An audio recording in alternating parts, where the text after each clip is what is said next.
하나님의 말씀 이사야서 26장 1절에서 7절 말씀을 같이 봉독을 했습니다. 우리 이 말씀 가지고 문들을 열라 라고 하는 제목으로 우리 하나님의 말씀 증거하겠습니다. 말씀을 준비하다 보면은 유혹을 좀 받습니다. 특별히 이제 이사야서 우리가 지금 새벽 기도 때 살펴보고 있습니다만 무슨 유혹을 받냐면 진도를 빨리 나가고 싶은 유혹을 받아요. 특히 이사야서가 66장으로 되어 있잖아요. 근데 지금 우리가 26장을 보고 있는데 엄청 오랫동안 봤거든요. 근데 66장까지 가려면 또 엄청 오랫동안 가야 되는데 그런 유혹을 받습니다. 그래서 오늘 26장 같은 경우도 그냥 한 장을 전체에 한 번에 그냥 설교를 하고 싶은 그런 유혹이 있는데, 이게 말씀을 준비하다 보면은 이게 한 문장 한 문장을 이제 저 같은 경우는 이제 더 자세하게 이렇게 곱씹게 되잖아요. 그러다 보면은 이 한 문장 한 문장이 이게 베이글이 이렇게 밀가루를 갖다 이렇게 막 이렇게 댄스하게 이렇게 한 거잖아요.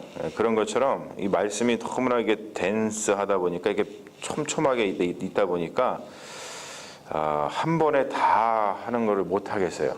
너무나 이게 한 문장 한 문장에 우리가 살피고 넘어가야 될 것이 너무나 많다 보니까, 그래서 그냥 그럴 때마다 기도하면서 유혹을 물리치고 그래 차근차근 우리가 하나님의 말씀을 한 말씀 한 말씀 이렇게 곱씹으면서 가야지, 그런 생각을 다시 갖게 됩니다. 오늘 말씀도 참 은혜로운 말씀인데, 전체적인 조망을 다시 한번 해보면 지금 우리가 보고 있는 이 부분, 이사야서라고 하는 이 큰 바다와 같은 어떤 태평양과 같은 이 큰 바다와 같은 말씀 속에서 우리가 지금 어느 위치에 와 있는가를 보면은 이방 민족들에 대한 예언들을 주님께서 하시잖아요. 이사야 선지자를 통해서 그 이방 민족들에 대한 예언을 이제 마무리 짓고 나서 24장부터 27장은 이제 구원받은 자들, 이방 민족들에 대해서 심판을 다 말고 이제 구원을 하나님께서 이제 해주시는데, 그 구원받은 자들이 부르는 노래가 24장에서부터 27장까지 장마다 이렇게 소개가 되고 있어요. 그 중에서 24장 같은 경우 우리가 이미 살펴봤습니다만, 세상 모든 민족이 구원의 노래를 부르는 것이고요. 그리고 25장은 1인칭인 나라고 칭하는 선지자가 지금 하나님에 대해서 구원의 노래를 부르고 있는 거예요. 그리고 26장 우리가 오늘 살펴보는 이 말씀은 1인칭 복수, 즉 우리가 하나님께 구원의 노래를 부르고 있는 겁니다. 그리고 이제 다음번에 살펴볼 27장은 2인칭 복수, 너희가 이제 하나님께 대해서 구원의 노래를 부르고 있는 거예요. 그러니까 이제 그렇게 구원받은 자들이 구원의 노래를 부르고 있는 장면을 우리가 지금 이렇게 보고 있는 겁니다. 이 대해를 지나가면서. 자, 특별히 이제 보면은 계속해서 그런 이야기가 나옵니다. 그날에라고 하는 말로다가 시작이 되는 것을 볼 수 있어요. 오늘 말씀도 그렇죠. 그날에 유다 땅에서 이 노래를 부르리라. 그날이라고 하는 것은 이제 하나님께서 특별히 구원해 주신 그 구원의 역사를 이루신 날을 이야기하죠. 그래서 이 그날이라고 하는 것은 굉장히 우리가 소망하는 날입니다. 하나님이 나를 구원해 주셨을 때 바로 그날은 올 거야. 우리 그런 어떠한 소망을 가지고 살아가잖아요. 바로 그날에 이제 하나님께서 구원해 주실 때 이런 노래들이 불려질 것이다. 이렇게 얘기하는 것이죠. 특별히 오늘 말씀 가운데서 2절 말씀을 보면은 너희는 문을 열고 신의를 지키는 의로운 나라가 들어오게 할지어다 라는 말씀이 있어요. 굉장히 도전적인 문구고, 그리고 생각하게 하는 문구죠. 잠시 멈추어 서서 우리를 돌아보게 하는 말씀입니다. 화두라고 그러죠. 이렇게 어떤 주제를 던지는 거, 생각하게 하는 어떠한 문구들, 주제들. 성문을 열라, 신의를 지키는 의로운 나라가 들어오게 하라. 여러분 우리에게는 문이 많이 있어요. 우리에게는 문이 있습니다. 여러분 각자에게다 문이 있는 거 느끼시죠? 마음의 문이 있습니다. 다 우리는. 그런데 우리는 무엇에 문을 열어주고 있는가? 여러분 생각해 보세요. 내가 지금 뭐한테 문을 열어주고 있지? 나의 인생은 뭐한테 문을 열어주고 있지? 그래서 문을 열어준 다음에 문을 열어줬다는 것은 그것이 지금 내 안으로 들어오게끔 문을 열어준 건데 내가 무엇에 문을 열어주었고 그리고 무엇이 지금 나의 안에 들어와 있지? 그런 생각을 하지 않을 수가 없다는 것이죠. 근데 오늘 말씀 보면은 문을 열어라. 문을 열어가지고 무엇을 들어오게 하라? 신의를 지키는 의로운 나라가 들어오게 하라. 이렇게 지금 이야기를 합니다. 어떤 우리가 탐욕의 눈이 멀어서 죄악의 나라의 문을 열어주는 것이 아니고 신의를 지키는 의로운 나라, 즉 하나님 나라가 우리 안에 들어오게 하라라는 것을 지금 이야기하고 있죠. 근데 여러분 왜 그것이 중요한가? 왜 문을 열어가지고 하나님 나라, 의로운 나라가 들어오게 하는 것이 중요한가? 왜 중요하냐면은 3절 말씀에 나와 있어요. 주께서 심지가 견고한 자를 평강하고 평강하도록 지키신다. 그래서 그런 거예요. 여기서 보면은 주께서 심지가 견고한 자, 그를 평강하고 평강하도록 지키신다고 말씀하시는데 심지가 견고한 자가 뭐냐면 바로 신의를 지키는 의로운 나라를 들어오게 한 자를 이야기하는 거예요. 이게 심지가 견고한 자는 이 히브리어의 예제르, 야짜르 뭐 이런 말이 있어요. 이런 말로다가 만들어진 명사인데요. 이거를 풀어서 설명하면 무슨 뜻이냐면 뭔가의 지지를 받고 있어, 서포트를 받고 있어가지고 또는 뭔가에 이렇게 의지를 하고 있어가지고 마음의 작정이 흔들리지 않는 자를 이야기합니다. 그러니까 뭔가가 나를 지지해주고 있고 또는 내가 뭔가에 딱 의지하고 있기 때문에 내가 뭔가 마음을 탁 작정을 했어요. 근데 절대로 흔들리지 않는 것이죠. 그러니까 하나님을 신뢰함으로 한 작정이 흔들리지 않는 자를 심지가 견고한 자다 이렇게 표현을 하는 겁니다. 여러분 정말 멋진 마음을 가진 자죠. 이러한 마음과 대조되고 있는 마음이 야고보서 1장에 나오죠. 그 마음이 누구냐면은 두 마음을 품은 자라는 말로 다 표현합니다. 두 마음을 품은 자. 근데 두 마음을 품은 자가 아니라 심지가 견고한 자. 하나님을 신뢰하기 때문에 마음의 작정이 흔들리지 않는 거예요. 정말 멋진 마음이라고 생각을 합니다. 여러분 이런 마음이 우리 마음이 되기를 주님의 이름으로 축원합니다.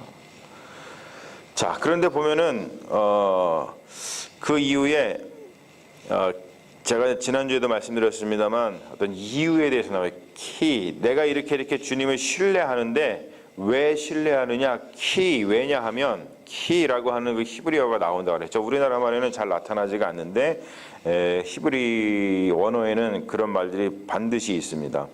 왜 우리가 하나님을 신뢰해야 되느냐? 4절 말씀에 보면 너희는 여호와를 영원히 신뢰하라. 왜냐하면 이렇게 나오죠. 계속해서 왜냐하면 해서 두 가지를 설명을 하고 있는데 첫 번째는 주 여호와는 영원한 반석이심이로다. 그러니까 하나님께서는 영원한 반석이시니까 주 여호와를 신뢰하라 이렇게 이야기하는 거예요. 그리고 두 번째, 이것이 더 중요한데 5절에 보면은 하나님께서는 높은 데에 거주하는 자를 낮추시며 솟은 성을 헐어 땅에 엎으시되 진토에 미치게 하셨도다. 그렇기 때문에 영원한 반석이신 하나님을 신뢰하라 이렇게 얘기하는 거예요. 이러한 이유들 때문에. 그래서 하나님을 의지하는 자에게는 영원한 반석이 되고 그리고 반대로 하나님을 신뢰하지 않고 교만한 자들에게는 하나님께서 심판하시고 그들을 파괴하시는 분이 되신다. 그렇기 때문에 우리는 하나님을 신뢰해야 된다. 이 얘기를 하고 있는 거예요. 자, 여기서 좀 더 표로 설명을 해보면은 높은 데에 거주하는 자 그리고 솟은 성 이거는 인간이 가지고 있는 어떤 인간적인 그 욕심들 그리고 어떤 권력, 부요 뭐 이런 것들을 이야기하는 거예요. 그런데 인간이 가지고 있는 어떤 부요라든지 어떤 권력 이것 자체가 잘못된 것이 아니죠. 뭐가 잘못이냐면은 하나님 없이 어떤 우리의 하나님 없이 어떤 권력 이런 것들을 의지하고 하나님을 인정하지 않는 게 문제라는 것이죠. 이거 왜 그러냐면 권력과 부를 지니고 나면은요, 성경에서 계속 이게 지적을 합니다만 자기 자신이 하나님이 된 듯이 착각을 한다는 거예요. 우리가 뭔가를 좀 가지게 되면 우리가 원래는 이제 벌거벗고 왔잖아요. 그러니까 아무것도 가지고 온 게 사실은 없거든요. 그게 우리 인간의 실존입니다. 근데 거기서 뭔가 이렇게 더해진단 말이에요. 뭔가 우리가 갖게 돼요. 소유를 갖게 됩니다. 소유를 가지게 돼요. 그러면은 그걸 통해 가지고 내가 하나님이 된 듯 착각이 든다는 거예요. 그래서 모든 죄는 어디에서 시작이 되냐면 하나님이 없는 데서 시작이 되는 것을 우리가 볼 수 있죠. 그러면서 하나님 말씀하시는 게 뭐냐면 6절에 이런 얘기를 하셔요. 발이 그것을 밟으리니 곧 빈궁한 자의 발과 곤핍한 자의 걸음거리로다. 그래서 빈궁한 자의 승리에 대해서 이야기를 합니다. 자, 교만한 강자와 부자들, 즉 뭐냐면 하나님이 없이 자기들이 하나님이 된 양 강해지고 부자가 된 사람들, 그러니까 하나님이 없고 자기가 하나님인 것처럼 살아가는 사람들, 그런 사람들을 교만한 사람이라 그러는데, 그 교만한 강자와 부자들이 낮아지고 그리고 그들에게 압제당하고 핍박당하던 가난한 자하고 약한 자들이 오히려 그들을 정복하고 최후의 승리를 얻게 될 것이다, 이런 이야기입니다. 여러분, 이게 굉장한 말씀인데 우리가 좀 더 여기서 들어가서 살펴봐야 될 것은 뭐냐면, 단순히 그냥 가난하고 단순히 약한 자들이 최후의 승리를 보장받는 게 아니에요. 여러분, 이거를 분명히 알아야 돼요. 무조건 가난해져야 되고 무조건 약한 자가 되면은 나중에 최후의 승리를 얻구나, 이게 이런 뜻이 아닙니다. 뭐냐면은 우리가 우리의 마음 문을 열고서 신의를 지키는 의로운 나라, 하나님 나라를 드린 자는 세상에서 어떤 일이 벌어지냐면 가난한 자, 약한 자가 될 수가 있어요. 의로운 나라를 여기에 드렸기 때문에, 하나님의 나라를 드렸기 때문에. 그런데 그렇게 될지라도 하나님께서 그들을 붙들고 계시기 때문에 최후의 승리를 얻는다라고 하는 뜻입니다. 여러분, 이것은 우리가 예수 그리스도의 삶 속에서 볼 수 있는 거죠. 예수 그리스도께서 하나님 나라를 들이셨기 때문에 머리 들 곳조차 없으셨고, 그리고 십자가에 정말로 약한 자처럼 아무런 끌려가는 그냥 어린 양처럼 십자가에 달려 돌아가셨어요. 그런데 예수 그리스도께서 부활하셨다는 뜻은 뭐예요? 하나님 나라를 드리고 살았던 그 예수 그리스도의 삶이 옳다라고 하나님께서 인정해 주신 사건이거든요. 그러니까 우리가 마음문을 열고서 신의를 지키는 의로운 나라, 하나님 나라를 이렇게 드린다고 하는 것은 그것 자체가 이 세상에 살아가면서 우리가 그것 때문에 어떤 가난을 경험할 수도 있고 우리의 약함을 경험할 수도 있습니다. 그래서 사도 바울 같은 경우도 그렇게 살다 보니까 빌립보서 4장 13절에서 이런 얘기 하잖아요. 내게 능력 주신 자 안에서 내가 모든 일을 할 수 있느니라 라고 고백하지만, 그 전의 말씀이 뭡니까? 내가 약함에도 처할 줄 알고 배고픔에도 처할 줄 알고, 이런 이야기예요. 가난한 어떤 모습, 내가 약한 그러한 어떤 사람이 하나님 나라를 드리니까 될 수도 있지만 최후의 승리를 믿는다는 거예요. 왜냐하면 예수 그리스도의 그 부활을 통해서 그러한 삶이 하나님께서 인정하시는 삶이라는 것을 알기 때문에 그렇습니다. 여러분, 그리고 우리가 이제 사순절 동안에 살펴보게 될 그 요한계시록 묵상집을 통해서 여러분들이 반드시 깨닫게 되실 건데, 이것이 지금 요한계시록의 주제이기도 합니다. 하나님 나라를 받아들이고 살면 로마라고 하는 그 시대, 로마 황제 밑에서 로마 황제 숭배를 거부하는 그리스도인들이 가난해지고 그리고 힘없는 약자가 된다는 거예요. 하지만 최후의 승리를 믿고 나아가는 것이 예수님 믿고 살아가는 우리 그리스도인들이다 라는 것이 요한계시록 핵심 메시지입니다. 그래서 그런 사람들을 오늘 말씀 보면은 7절에 의인이라고 부르고 있죠.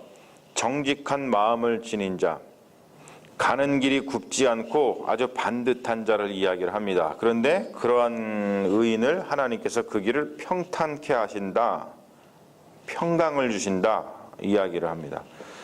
여러분, 이것은 단순히 평탄케 하신다, 평강을 주신다는 말은 안락함을 우리에게 주신다 그런 뜻이 아니에요.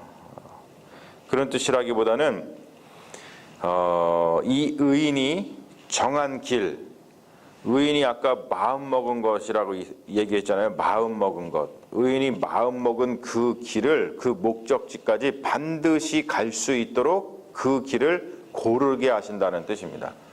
그러니까 그 길을 갈 때에 그냥 막 뭐 안락함만이 있는 것이 아니고 그 길을 갈 때에 힘들고 어려운 것이 있다 할지라도 하나님께서 지키시기 때문에 의인이 먹은 그 마음, 목적지, 저기까지 가야지. 우리는 뭐 그것을 하나님 나라라고 생각을 합니다만 어떤 목적지, 우리 삶의 목적지, 내가 예수님 믿고서 내가 여기까지 해야 돼. 뭐 우리 부모로서는 그런 생각을 하잖아요. 예를 들자면은 우리 자녀들이 이 세상에서 자리를 잘 잡을 때까지 내가 적어도 열심히 일을 하고 내가 열심히 자리를 지키고 내가 건강해서 해야 돼. 이런 마음들을 먹지 않습니까? 뭐 여러 가지 우리가 마음을 먹는 게 있어요. 주님을 붙들고서. 그러한 것들이 하나님께서 지키셔가지고 그것을 끝까지 해낼 수 있도록 그 목적지에 갈 수 있도록 주님께서 그 길을 지켜주신다는 거예요. 여러분 엄청난 은혜로운 말씀입니다.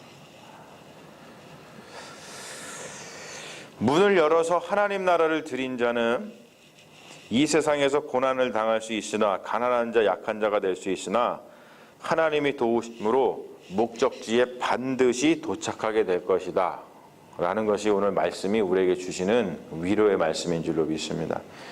여러분 이것 자체가 평강이죠. 많은 사람들이요 마음속에 정함이 있고 마음속에 계획을 하고 그리고 내가 어떤 목적을 세우고 그러더라도 그것을 이루지 못합니다. 하나님께서 그것을 평탄케 해주시지 않으면 이룰 수가 없어요. 하지만 여러분 우리가 문을 열어가지고 우리의 마음 문을 열어가지고 잡다한 것들, 나를 근심하게 하고 걱정하게 하는 그 잡다한 것들은 들이지 마시고 오늘 말씀처럼 하나님 나라, 의로운 나라, 그 하나님 나라를 계속 들이십시오. 우리 마음의 영토를 하나님 나라로다가 문을 열어가지고 계속 이렇게 확장시켜야 돼요, 여러분. 그러면은 하나님께서 우리를 도우심으로 우리가 가고자 하는 그 목적지, 하나님께서 지시하시는 그 목적지, 거기까지 반드시 도착할 수 있도록 그 길을 고르게 평탄케 하신다는 이 말씀을 여러분 마음속에 품고 힘을 얻으시고 그 길을 걸어가시는 믿음의 자녀들 되시기를 주님의 이름으로 축원합니다. 아멘. 우리 잠시 기도하겠습니다. 아버지 하나님, 우리의 마음을 오늘 말씀을 통해서 다시 한번 돌아봅니다. 우리는 우리의 문을 열어서 무엇을 드리고 있습니까? 주님께서 오늘 말씀을 통해서 우리에게 권면하고 또 우리에게 말씀하고 계시듯이 신의를 지키는 의로운 나라, 하나님 나라가 우리의 마음의 문을 통해서 들어올 수 있도록 날마다 우리를 붙들어 주시옵소서. 그래서 아버지 하나님, 그렇게 우리가 살아갈 때에 하나님께서 오늘 말씀을 통해서 우리에게 약속해 주셨던 그 약속이 이루어질 줄을 믿습니다. 우리 의인의 길은 정직합니다. 하나님 나라를 마음속에 바라보고 하나님만 바라보고서 살아가기를 원하오니 주님, 우리의 마음을 지키시고 우리의 인생을 지키셔서 우리가 걸어가는 그 길, 하나님께서 우리에게 놓아주신 그 길을 끝까지 걸어갈 수 있도록 주님 역사하여 주시옵소서. 그것이 우리에게 평강이고 그것이 우리에게 복이고 그것이 우리에게 생명이 되는 줄을 믿사오니 하나님 말씀 붙들고서 끝까지 걸어가는 믿음의 자녀들, 두 마음을 품지 아니하고 오직 하나님을 섬기고 하나님께만 마음을 주고 하나님께서 나를 붙들어 주신다고 하는 그 믿음 가운데서 걸어가는 신실한 주님의 자녀들이 될 수 있도록 인도하여 주시옵소서. 감사드리며 우리를 구원하신 예수님의 이름으로 기도합니다. 아멘. 믿습니다. 아버지, 우리 함께 주기도